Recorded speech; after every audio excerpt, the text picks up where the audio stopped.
आज से प्राइवेट अस्पतालों में आयुष्मान कार्ड के जरिए इलाज बंद हो गया है, जिसका असर आम जनता पर देखने को मिल रहा है। दरअसल 2018 से प्रधानमंत्री मोदी ने आयुष्मान कार्ड योजना शुरू की थी, जिसके तहत 5 लाख तक का मुफ्त इलाज दिया जाता है।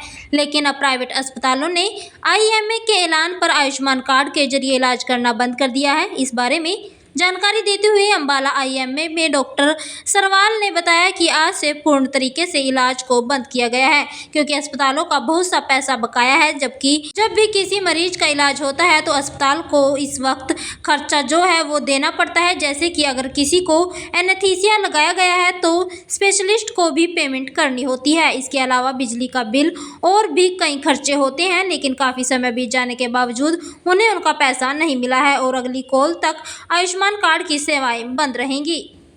आज दिनांक 7 अगस्त से हमने आईएमए की कॉल जो हरियाणा की कल रात जूम मीटिंग पे भी उन्होंने पुष्टि की है और गवर्नमेंट को भी उन्होंने 28 जुलाई से नोटिस दे दिया था कि 7 अगस्त से सारे हरियाणा में प्राइवेट हॉस्पिटल्स आयुष्मान कार्ड के ऊपर किसी पेशेंट का ट्रीटमेंट नहीं करेंगे।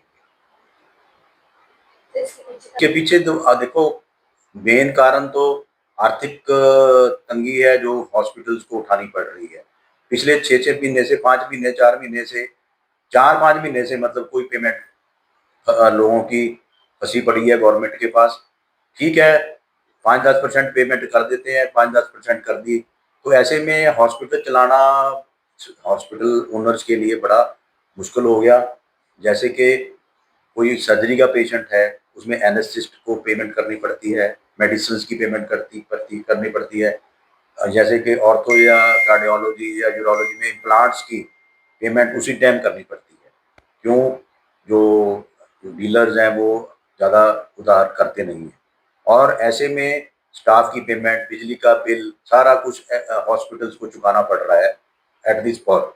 और जब ये स्कीम प्रधानमंत्री मोदी जी ने 2018 में लागू की थी, उस टाइम जब एमओयू हुआ था उसमें ये था भी जो पेमेंट है आपको 15 दिन के बाद मिल जाएगी, मैक्सिमम 15-20 दिन के अंदर अंदर मिल जाएगी और अगर उसके नहीं मिलती तो उसके अंदर पिनल इंटरेस्ट का भी प्रावधान था। हम तो ये चाहते हैं भी ये पेमेंट 15-20 दिन या मैक्सिमम टू मैक्सिमम मंथली हो जाए ताकि हॉस्पिटल ओनर्स के लिए कोई प्रॉब्लम ना आए। हाँ, ये स्कीम बड़ी अच्छी है, गरीब आदमियों के लिए बड़ी अच्छी स्कीम है और आम आदमी इसमें बहुत फायदा उठा रहा है। पीछे इलेक्शंस में भी हमने कैंपेनिंग में भी यहाँ भी हमने बीजेपी के सपोर्ट में जो कैंपेनिंग करी है, पेशेंट्स को बताते थे, उनको सक्सेस स्टोरी बनती थी कि ये बीजेपी गवर्नमेंट की अच्छी स्कीम है और इससे गवर्नमेंट की छवि बनती है। अगर ये गवर्नमेंट ऐसे मतलब पैसे नहीं देगी डॉक्टरों को तो इसलिए डॉक्टरों को या इसके अंदर काम करना बड़ा मुश्किल हो रहा है। जो रिलीज किया जैसे कि अभी तक पिछले 4-5 महीने में हॉस्पिटल्स के 500 के करोड़ के करीब बकाया है और गवर्नमेंट ने 230 करोड़ रिलीज किया है और बाकी का जो 300 है वो कहाँ से आएगा अभी ये कुछ पता नहीं है।